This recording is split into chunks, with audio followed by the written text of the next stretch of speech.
2026, the Howrah Municipal Corporation Second Amendment Bill 2026 এর উপরে বলতে দেওয়ার জন্য Howrah municipal corporation act 1980 section 5 এ চেঞ্জেস নিয়ে আসা হয়েছে। 50 জন কাউন্সিলরের জায়গায় 68 জন করা হচ্ছে। স্যার, এখানে অনেক প্রশ্ন থেকে যায়। দীর্ঘদিন ধরে হাওড়ায় নির্বাচন হয়নি। 2013 সালে লাস্ট নির্বাচন হয়েছিল। ডিসেম্বরের 10 ডিসেম্বর 2018 সালে এর পিরিয়ড শেষ হয়ে যায়। দীর্ঘ সময় ধরে প্রশাসক বসিয়ে এর কাজকে উত্তরানো হচ্ছিল। কিন্তু আমার এখানে সরাসরি প্রশ্ন বা জানতে ইচ্ছে করছে, হাওড়া নির্বাচন কবে হবে? কারণ এই হাওড়ার কলকাতার পশ্চিম পার্শ্বে হলেও এড়িয়ে যাওয়া যায় না। এই হাওড়া শহরের ইতিহাস দেখলে দেখা যাবে প্রায় 500 বছরের ইতিহাস।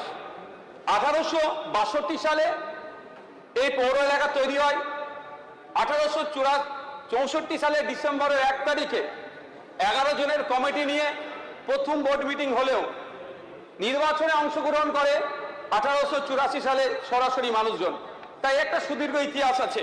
আমরা জানি হাওড়া শহরের ক্ষুদ্র মাঝারি শিল্পের জন্য একটা সময় পূর্বের শেফিল্ড বলে একে ঘোষণা করা হয়েছিল, ভারতের গ্লাসগো বলে একে আখ্যায়িত করা হয়েছিল।